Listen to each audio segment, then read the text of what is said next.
This is Kimberly Quinn, host of the Mindcraft podcast, and I can't tell you how much fun I have had doing this podcast. I started when the world closed over the pandemic in an attempt to spread some positivity out there and give people some strategies to enhance their own well being and reduce anxiety and all of that. Now, 2 years later, we're still going strong and now listened to by 52 countries across the world.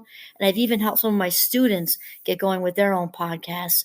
It's super easy to do. And I'll tell you, if you haven't heard about Anchor by Spotify, it is the easiest way to make a podcast with everything you need all in one place. I'll just explain for you. Anchor has tools that allow you to record and edit your podcast right from your phone or computer. When hosting on Anchor, you can distribute your podcast on listening platforms like Spotify, Apple Podcasts, and more. It's everything you need to make a podcast in one place. And best of all, Anchor is totally free. Download the Anchor app or go to anchor.fm to get started. It is a ball. Start today.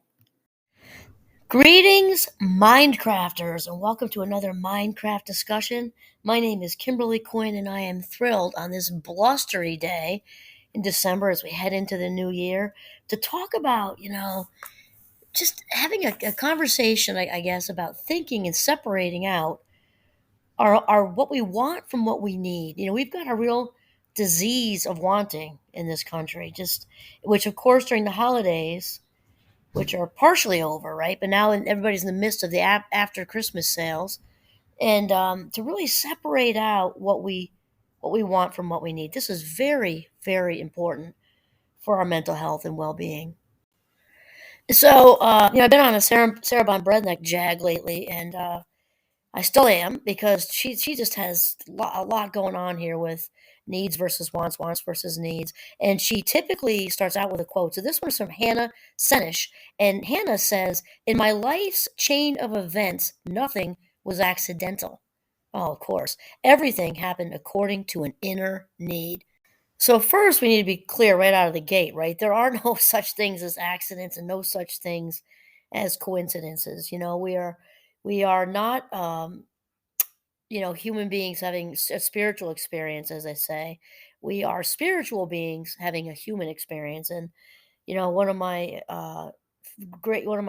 greatest thinkers that I have in my life is Wayne Dyer. He talks about that a lot. We are spiritual beings having a human experience. And I also talk about my friend Tom a lot, who's the synchronicity guy. And interestingly, wow, speaking of synchronicity, can't make this stuff up. I was just having a chat with our youngest daughter about 20 minutes ago, talking about this and how, listening for watching for the green lights and also watching for the red lights, and everything happening and unfolding accordingly. It unfolds the way it's supposed to unfold. Now, when Hannah talks about this, everything happened according to an inner need, of course, because again, we are walking balls of energies. We're putting it out there all day long. What is going on with our inner being? All day long, we are putting out energy, and the universe, God, higher power, source, capital S, whatever you want to say, is responding to what we are putting out there all day, every day. So Sarah starts out here. She says, "Do you have everything you need right now?" I want to kind of pause right there because I think it's really important to think about that and think about, basic needs, especially. I think of Maslow, one of my two favorite psychologists, the other one being Viktor Frankl. Maslow's hierarchy of needs has been so popular for so long because it's so true, right? On the bottom, we have the need for, food, water, and all that. And the second one, it comes to safety, which is shelter. Shelter would also be on the first here, and it just climbs up to esteem needs, love needs, and then self actualization, and then self transcendence, right? So without food and water, we're not too concerned about going out with the girls on Friday. Without being able to pay rent or mortgage, we're not too concerned about, planning that, picnic or golf outing. It's just how it works. And so needs are needs. Needs are things that we are at the very least uncomfortable without. We might be debilitated without them, right? Food and water. But at the very least, we are uncomfortable when our needs are not met. So it's very important to ask yourself, do I have everything I need right now? Food, water, safety, security, right? And then keep, a sense of belonging. That's also part of it. And then as we move up the hierarchy of needs, past the esteem and the need for belonging, because we're human beings, no matter how introverted you might be, we all need people. We all need each other. We are interconnected, and that's how it is. Then we climb higher to self-actualization. Follow that's living the best life right there. Living your very best life, living your dreams. Your inner being is riding up on this high flying frisbee. You're living a life that's driven by passion, fueled by passion, that sort of thing. Then, of course, the need after that one, eventually, as we climb up, is transcendence, and that's when we follow that passion, and for a greater good, something that's larger than ourselves. So, of course, we can think of Mother Teresa, Martin Luther King, Gandhi. Although it's not only these, sort of famous people have done these amazing things. We can all, and we do things every day. I think of the firefighters, brave, just most courageous firefighters and policemen who ran into the trade centers knowing they weren't coming out, kind of thing. And then there are daily people that we will never know that I think if you want to think really big, think of the Holocaust, when people hid Jewish people, at a huge risk to themselves. We'll never know who those heroes were, mostly, right? So there's that bigger than us thing, and that doesn't have to be on such a huge level. It can be, any kind of you know I say mission does not mean Peace Corps necessarily, but just our calling on this earth. I don't care if you work at a bank. We can still be versus Peace Corps kind of thing. We can still rise above to do something that's bigger than ourselves. And then Sarah says, what about your wants? Wants are different, right? Needs first, because again, when we don't have our needs met, we're not real focused on that new sweater.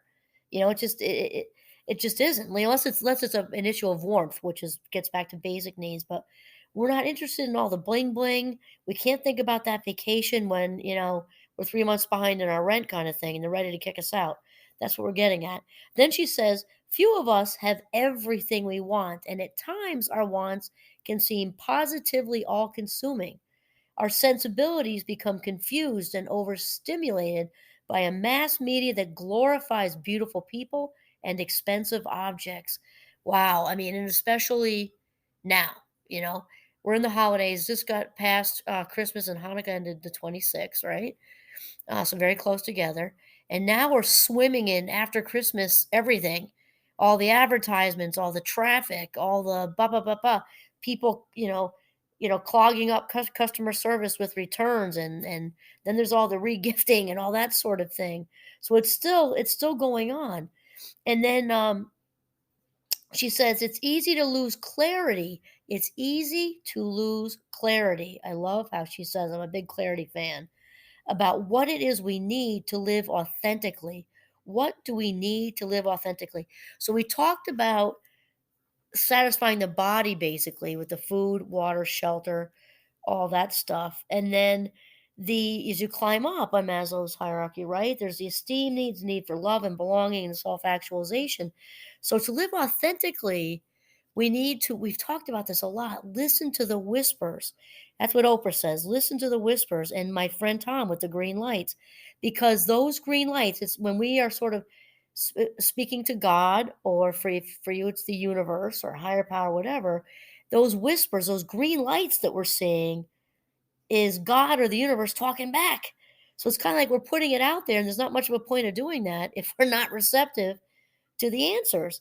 And my youngest daughter and I were just talking about, like, right before this podcast, she's headed out to Denver.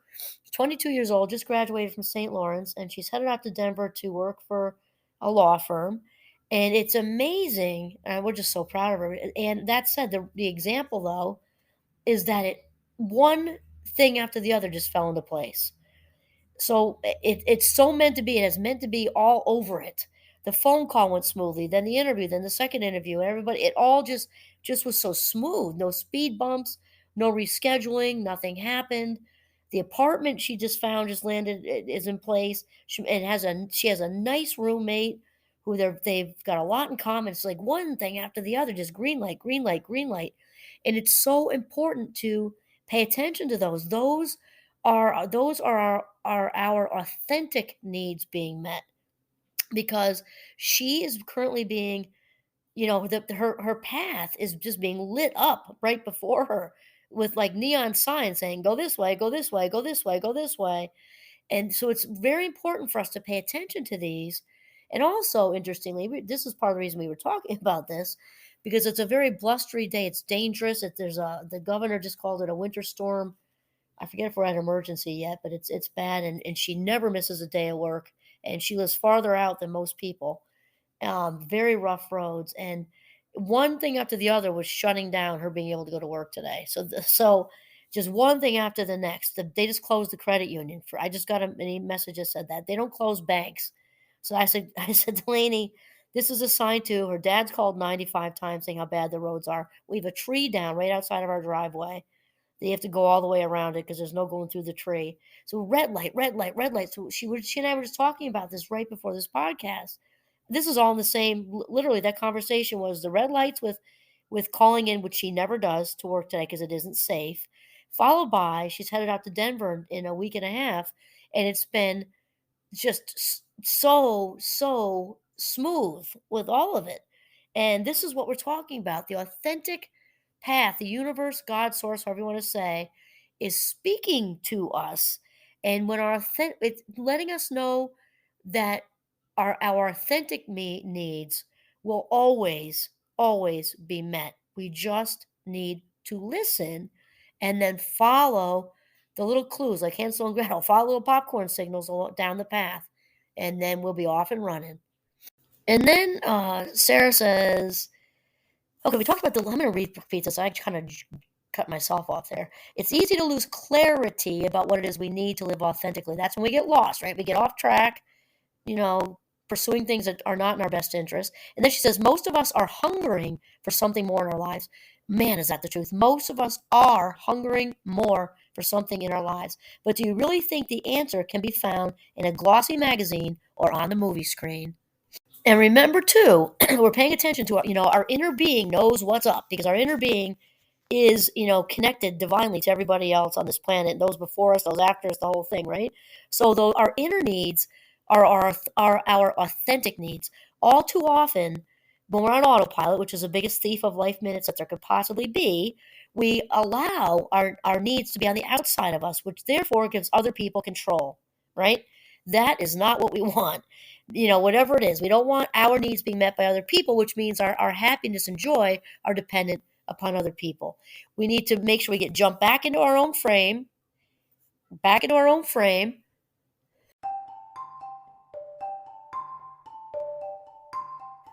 and listen to those whispers that only we can hear, to follow exactly it is that we are meant to be doing. And that's all the way through, with jobs, with relationships, with travel, with moving, with dinner choice, with being at the right place at the right time. Whatever, we need to listen to the inner voice so that we can actually get our own authentic needs met. So then she says, make peace with the knowledge that you can't have everything you want. Why? Because it's more important for us to get everything we need. Like infants, we feel contentment when our essential needs are met. I'm just going to jump in here because I do believe we can have everything we want as long as it's authentic. That's the key. And we're talking about, soul hole filling, which I did another episode on, which is just coming from a place of shame and deprivation. We're filling it up with alcohol and shopping and unhealthy sex, and filling it up it's kind of like trying to water flowers with a watering can with a hole in it. That, I would agree with Sarah, is true. We can't fill ourselves up in that way. However, when it's pure authenticity, and that our heart's desire is authentic, in that sense, we can absolutely have the world by the ass and have everything that we want and need. Be courageous, she says. Oh wait, I missed one. Oh no, I didn't. Sorry. Be courageous. Ask yourself, What is it that I truly need to make me happy? What is it that I truly need to make me happy?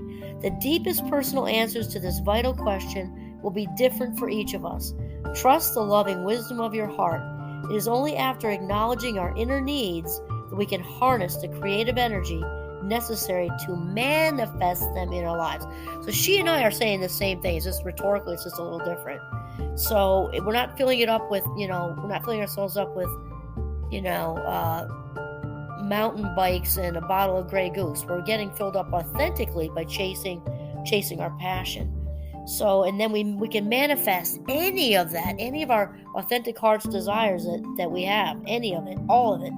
And then she says, it is inevitable when one has a great need of something, one finds it. Gertrude Stein reminds us, what you need, you attract like a lover. That's where we're going to wind up right there.